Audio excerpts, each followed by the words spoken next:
Карпатки, ураган волны. Снес забор к соседям. Такой сильнейший ветер.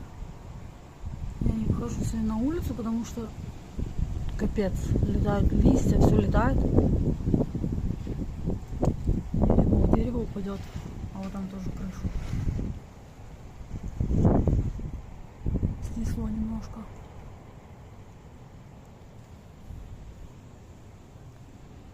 Так что такие вот дела. Думаю, лучше оставаться дома в такую погоду.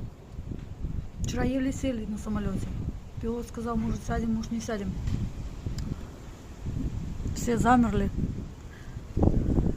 Короче, был сильный ветер, дождь. Залетели такие тучи черные. Ну, нормально все прилетели, приземлились. Но сегодня, наверное, самолеты не летают.